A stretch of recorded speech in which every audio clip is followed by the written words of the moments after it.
नमस्ते स्टूडेंट्स। आज हम लोग इंटरमीडिएट पोइट्री से एक्सप्लेनेशन देखेंगे। तो एक्सप्लेनेशन में 3 पॉइंट में लिखा जाता है। पहला रेफरेंस, दूसरा कॉन्टेक्स्ट और तीसरा जो पॉइंट होता है वो एक्सप्लेनेशन है। तो रेफरेंस में पोएम का नाम और पोइट का नाम लिखा जाता है। कॉन्टेक्स्ट जो है, कॉन्टेक्स्ट में उस पोएम के माध्यम से जो पोइट मूल मैसेज देना चाहता है, मूल संदेश देना चाहता है, उसे संक्षेप में लिखा जाता है। और एक्सप्लेनेशन में उस स्टेंजा में पोइट ने जो बात कही है उसको विस्तार पूर्वक लिखते हैं। एक्सप्लेनेशन, एक्सप्लेन वर्ब से बना है। एक्सप्लेन का मतलब होता है विस्तार करना, विस्तार से समझाना। तो आज हम लोग पोइट्री से पहले poem character of a happy life के इम्पोर्टेंट स्टेंजाज का एक्सप्लेनेशन देखेंगे। तो पहला जो स्टेंजा है, how happy is he born और taught that serveth not another's will whose armour is his honest thought and simple truth his utmost skill. तो सबसे पहले क्या करते हैं, हम जो स्टेंजा दिया गया होता है उसकी आउटलाइन लिखते हैं, अर्थात तो पहला 1-2 शब्द डॉट डॉट करते हुए अंतिम 1-2 शब्द, और उसके बाद में जो पहली हेडिंग है वह लिखते हैं रेफरेंस।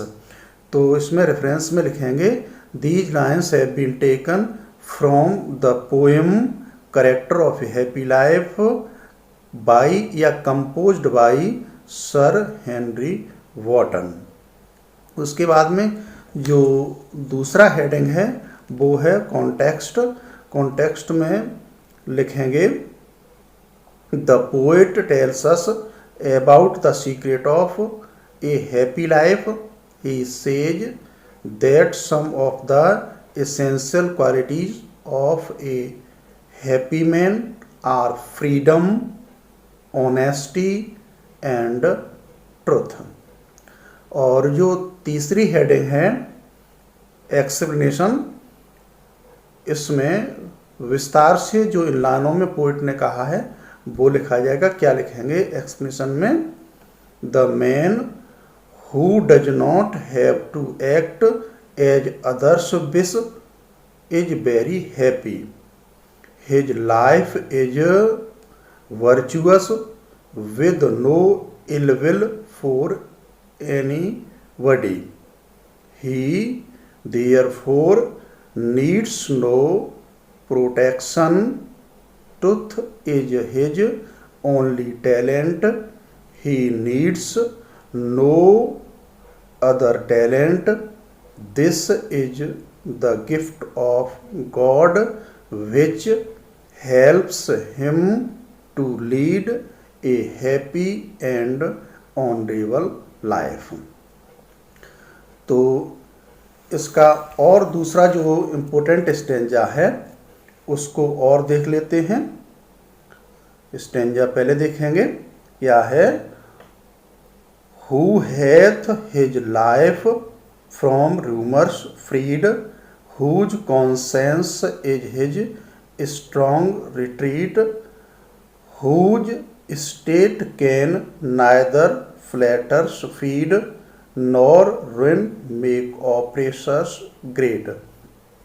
तो सबसे पहले क्या करना है, हमें इसकी आउटलाइन लिखनी है। हु हैथ डॉट डॉट करके ऑपरेशंस ग्रेट, और पहली हेडिंग रेफरेंस लिखेंगे। रेफरेंस में these lines have been taken from the poem character of a happy life by या composed by sir Henry Wharton.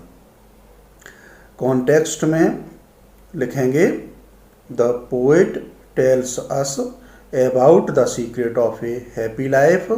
He says that some of the essential qualities of a happy man are freedom, honesty and truth. Explanation में लिखेंगे the happy man is above rumors, he is not influenced by them.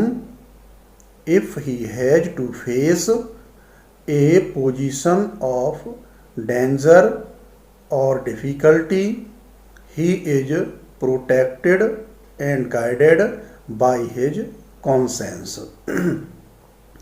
His mind is always balanced.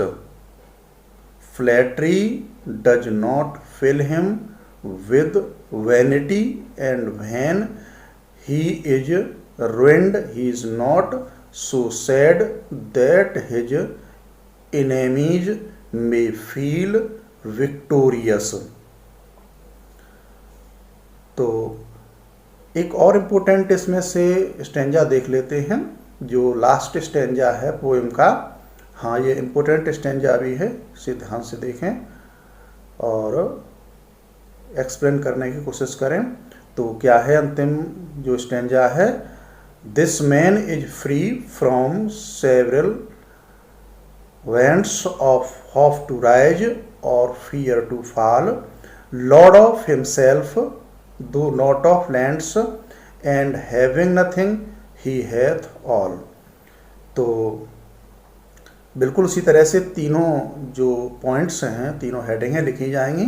पहला reference में लिखेंगे these lines have been taken from the poem character of a happy life by या composed by sir Henry Wotton. और context में लिखेंगे the poet tells us about the secret of a happy life. He says that some of the essential qualities of a happy man are freedom, honesty and truth. और अब explanation जो तीसरा point या heading है उसमें लिखेंगे ए happy man is free from chains of slavery, he does not entertain the hope to rise, he has no fear to fall, he possesses self-control though he has no material possession, he does not have worldly things but he has all the qualities of good life. तो इस तरह से पहली poem character of happy life जो sir Henry Wharton लिखी है, इसके जो इम्पोर्टेंट स्टेंजाज हैं उनकी एक्सप्लेनेशन हुई। आप लोग ध्यान से अपनी नोटबुक्स में इनको नोट कर लेंगे और याद करेंगे। निश्चित रूप से इस पोएम में से एक्सप्लेनेशन के लिए लगभग हर साल आता रहा है, तो ध्यान देंगे और याद करेंगे। थैंक्स।